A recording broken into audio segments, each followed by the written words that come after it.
Bonjour! Aujourd'hui, je vais te faire découvrir l'histoire Dragon de Feu qui a été écrite et illustrée par Shen Yanghong. Alors Shen Yanghong, c'est un artiste chinois qui vit à Paris depuis 1987. Il a 57 ans et il a écrit et illustré de nombreux albums de jeunesse.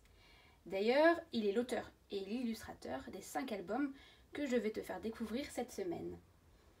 Donc aujourd'hui, l'histoire Dragon de Feu, c'est l'histoire d'une belle légende qu'un grand-père raconte à son petit-fils qui est très curieux et qui se questionne par rapport à l'existence des dragons. Les peintures à l'encre qui illustrent cette histoire sont magnifiques. Allez, c'est parti! Dragon de Feu de Shen Yanghong.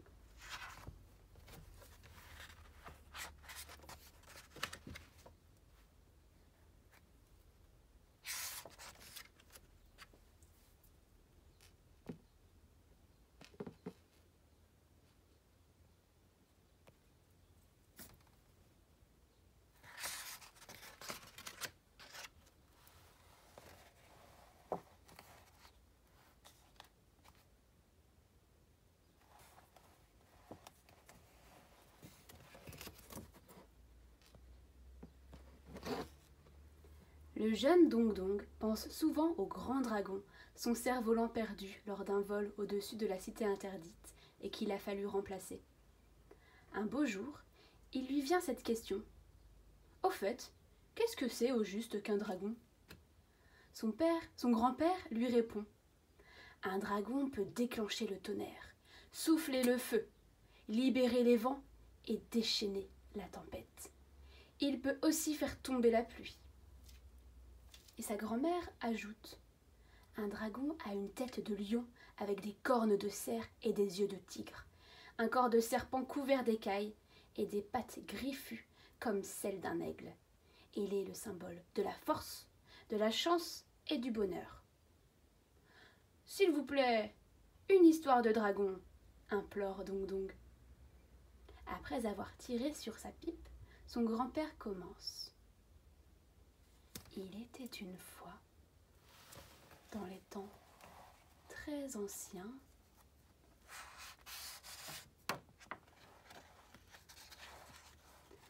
un pays où sévissait la sécheresse. Pas une seule goutte de pluie n'était tombée depuis des années. Et la rivière qui reliait le nord au sud n'était plus qu'un courant saumâtre. Les animaux et les plantes mouraient de soif. La famine faisait des ravages et le peuple se désespérait.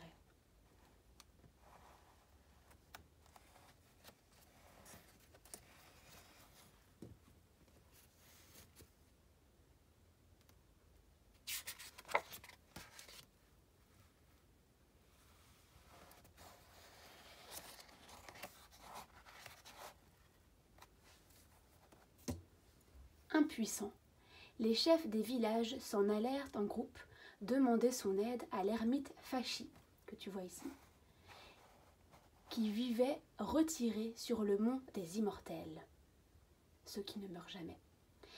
Il s'y nourrissait de la rosée du matin, dont il tirait de grands pouvoirs. « Ô vénérable maître !» supplièrent les villageois. « Le pays n'en peut plus. Sauve-nous de ce malheur. » Le maître accepta et dit « Revenez dans 3 jours pour la cérémonie d'invocation au ciel. »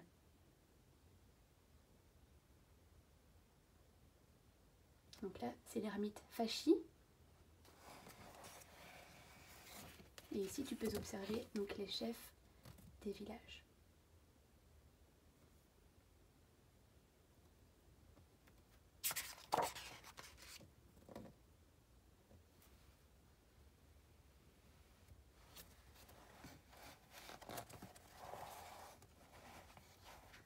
Trois jours plus tard, le maître avait convoqué beaucoup de moines et avait fait disposer des lanternes pour éclairer le chemin de l'esprit.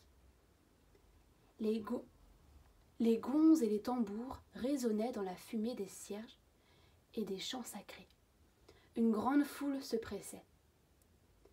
S'étant recueilli, Fashi leva son bâton magique.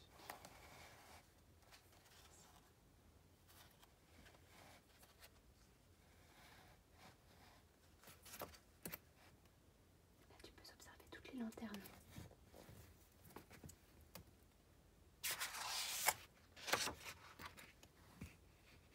Aussitôt, le ciel se couvrit, une bourrasque se mit à souffler.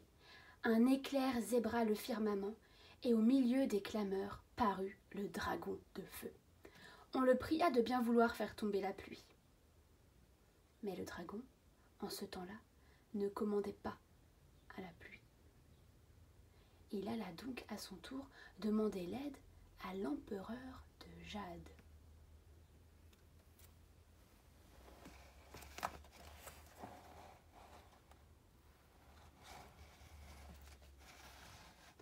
Donc voici le dragon de feu qui va aller demander de l'aide à l'empereur de Jade pour faire tomber la pluie. Ce doit être l'empereur de Jade.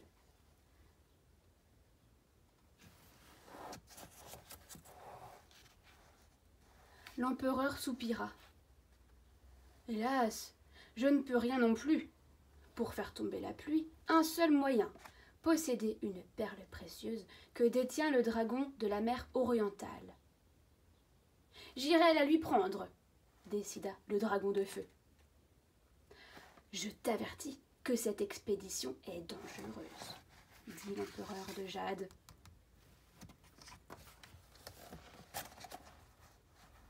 Que m'importe, dit le dragon.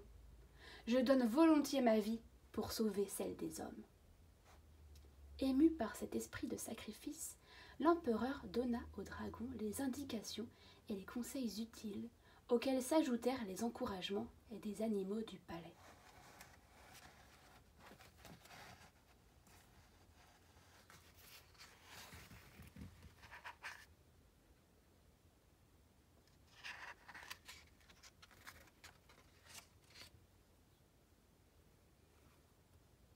Et le soir même, le dragon s'envolait vers la mer orientale.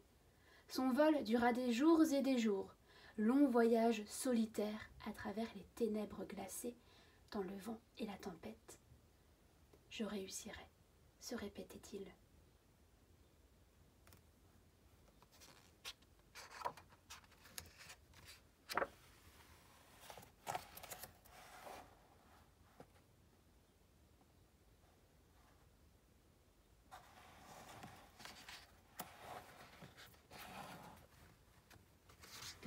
Et il arriva un matin au royaume de la mer orientale, dont l'entrée était gardée par des monstres marins et de terrifiants immortels, ceux qui ne meurent jamais.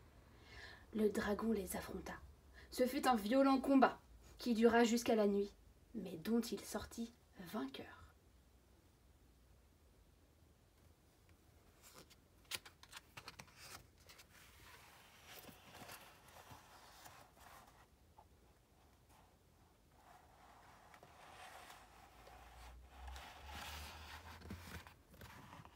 Sans perdre de temps, il s'enfonça vers les profondeurs sous-marines.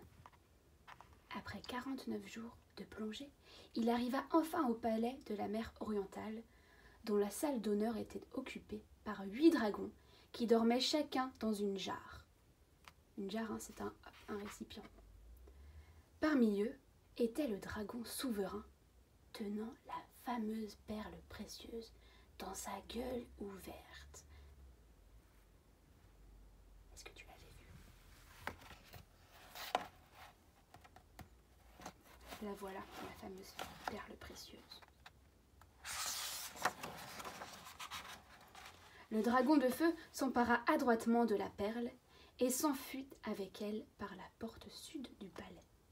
Aussitôt, il reprit son voyage en sens inverse, vers le mont des Immortels.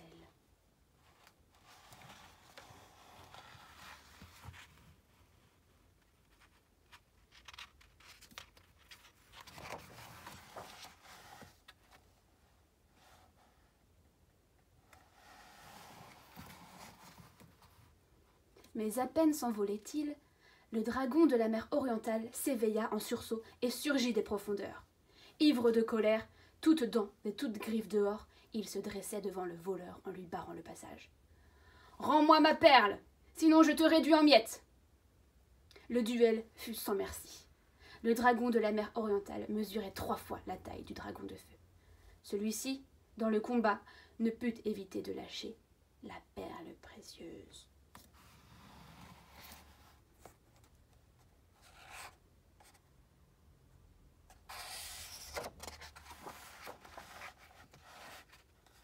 Par chance, au moment où son adversaire se renversait pour l'attraper, le dragon de feu, d'un coup de ses griffes pointues comme des poignards, put lui trancher la gorge. Le souverain de la mer orientale mourut sur le coup.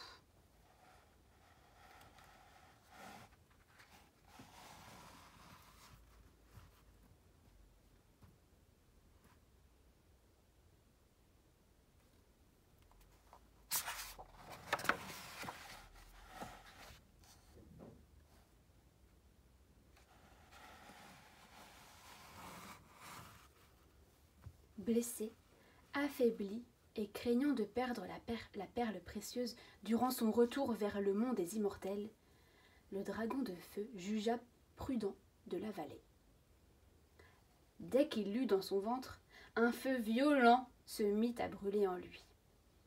Et sous l'effet de la douleur, un torrent d'eau lui jaillit de la gueule, qui se répandit sur la terre en un millier de milliards de gouttes. C'était une bonne pluie rafraîchissante, tant attendue par les hommes.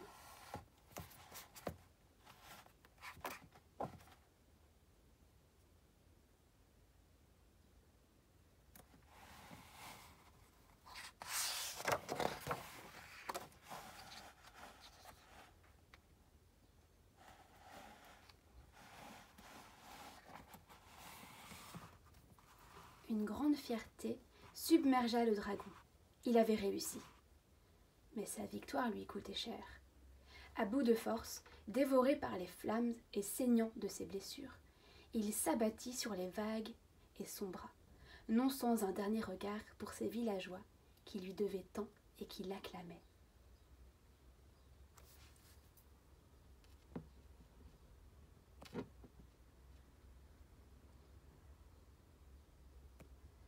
Tandis que son cadavre à demi consumé s'enfonçait dans les flots fumants, un éclair embrasa l'horizon.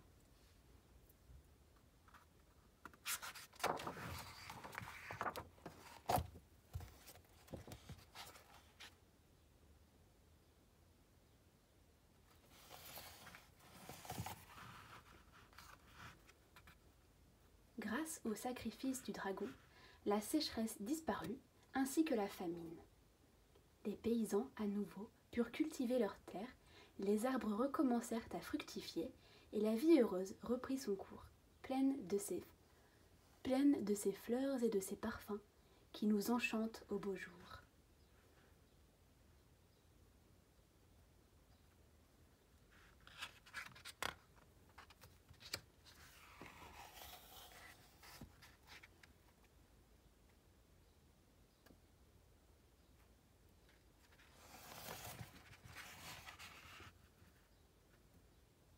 Depuis ce temps-là, chaque année, au début du printemps, 15 jours après le Nouvel An, les Chinois font danser des dragons de papier et de bambou, jouent du tambour et lancent des pétards.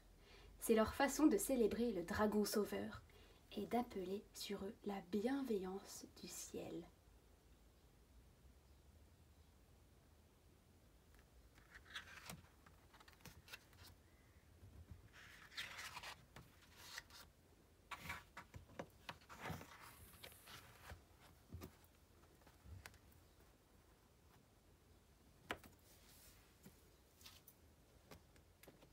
C'est la fin de l'histoire.